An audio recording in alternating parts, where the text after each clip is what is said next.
আমার ছাত্রী অবন্তীকে পড়াতে গিয়ে দেখলাম তার আম্মু একটা ছেলের সাথে খুব অন্তরঙ্গ হয়ে বসে আছে। আমি তাদের দুজনকে দেখে লজ্জায় মুখ ঘুরিয়ে নিলাম। আমাকে দেখে তারা নিজেরাও নিজেদেরকে গুছিয়ে নিল। আসলে মানুষের আসল চেহারাটা বোঝা যায় না। অবন্তীর মা যে এরকম একটা খারাপ কাজ করতে পারে এটা কখনো আমার ভাবনায় আসেনি। তবে চাহিদার প্রয়োজনে মানুষ অনেক জঘন্য কাজও করে থাকে। নিজের থেকে বয়সে অনেক ছোট ছেলের সাথেও মানুষ প্রেমের সম্পর্ক গড়ে তুলতে পারে, সেটা আমি আজ বুঝলাম। আমি কিছু বলার আগেই অবন্তীর মা আমাকে বলল, অবন্তী তো এখনো স্কুল থেকে ফেরেনি, আর আজ তুমি এত আগে পড়াতে আসবে সেটা বলবে না? তখন আমি বললাম, আজ মাসের শেষ তারিখ, তাই একটু আগেই পড়াতে এসেছি, টাকাটাও দরকার ছিল। তখন অবন্তীর মা বলল, আচ্ছা ঠিক আছে, তুমি বসো, আমি টাকা নিয়ে আসছি। কিছুক্ষণ পর অবন্তীর মা এসে আমার হাতে 10,000 টাকা দিয়ে বলল, ও হচ্ছে আমার খালাতো ভাই সুজন, অবন্তীকে ওর কথা বলার দরকার নেই, তোমাকে অগ্রিম মাসের টাকাটাও দিয়ে দিলাম। তোমার নাকি টাকার সমস্যা বলেছিলে, আজকে পড়াতে হবে না, তুমি বরং কালকে এসো। টাকাটা নিয়ে আমি চলে আসি। অবন্তীকে পড়াই আজ 6 মাস হতে চলল। সত্যি বলতে অবন্তীকে আমি টাকার জন্যই পড়াই। অবন্তীর বাবার টাকা পয়সার কোনো অভাব নেই, তার বাবা বিদেশ থাকেন, তাই আমাকে মাস শেষে 5,000 টাকা দিতে কোনো সমস্যা হয় না।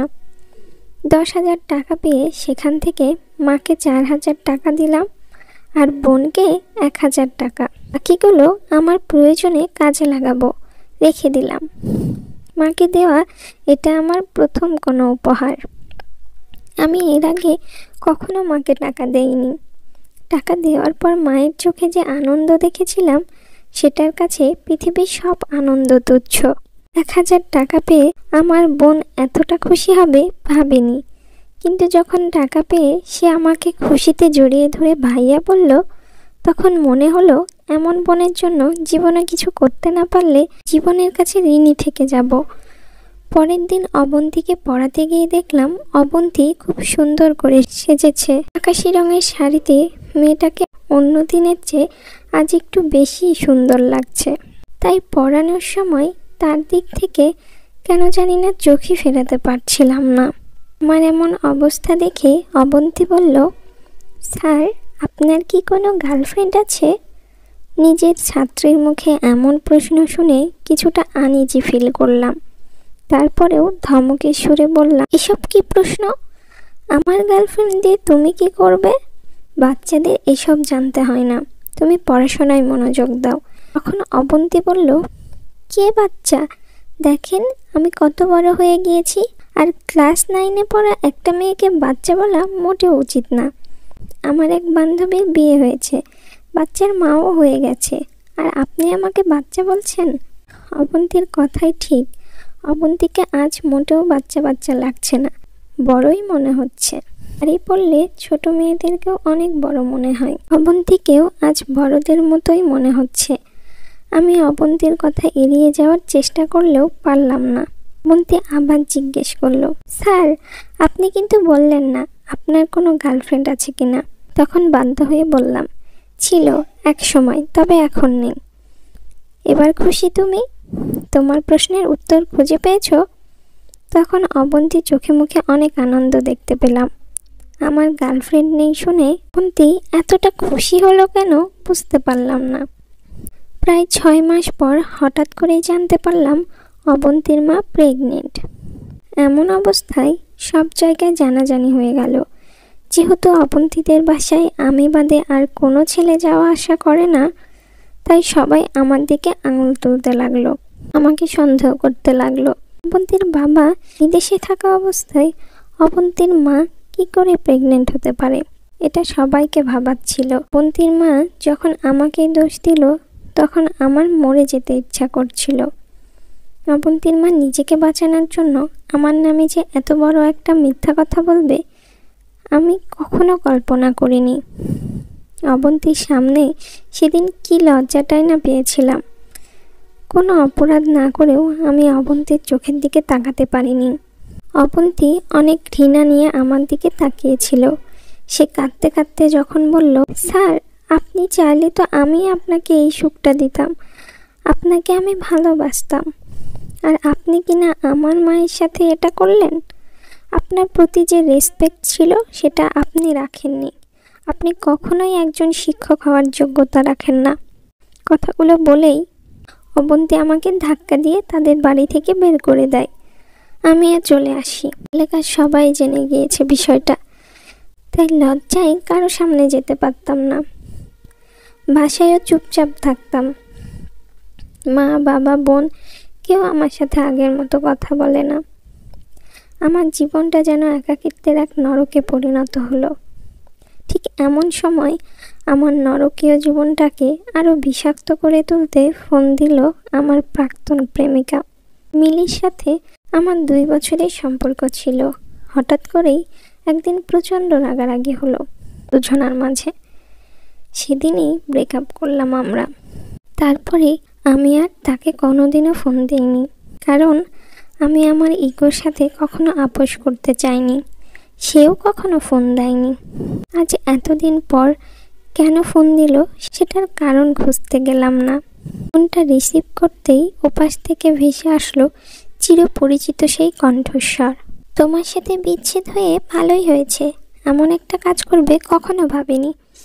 আমি ভেবেছিলাম এতদিন পর ফোন দিয়ে তুমি জানতে চাইবে আমি কেমন আছি, কিন্তু তা না করে কাটা গায়ে নুনের ছিটা দিচ্ছ।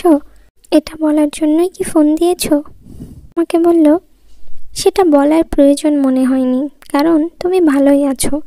সেজন্যই হয়তো নিজের থেকে বয়সে অনেক বড় একটা মেয়ের সাথে অবৈধ সম্পর্কে জড়াতে পেরেছ। ভালো না থাকলে মানুষ এমন কাজ করতে পারে বলো? আমি বললাম, আর সবাই না হয় আমার সম্পর্কে জানে না, তাই এমনটা বলছে, কিন্তু তুমি তো আমার সম্পর্কে সব জানো, আমাকে চেনো আমি কেমন মানুষ, তারপরেও এমনটা বললে। তোমার সাথে তো 2 বছর রিলেশন করেছি, কখনো তো একটা চুমুও খেতে চাইনি তোমাকে।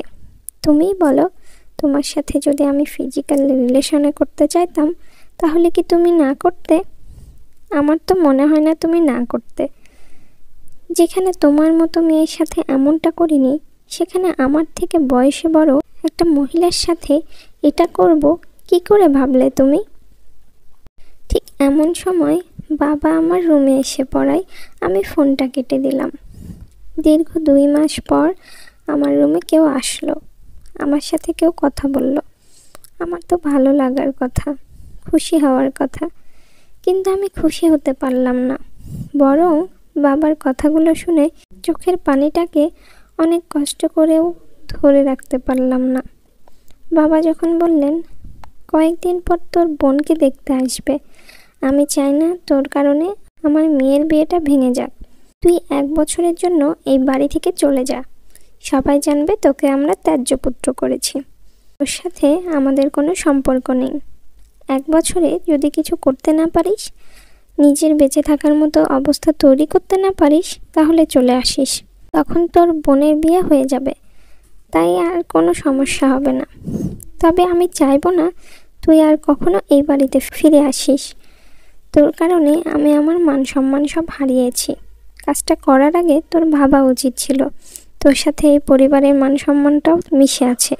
যাই হোক, তোর মাকে আমি এখনো কথাটা বলিনি, তুই চলে যাওয়ার পরেই বলবো।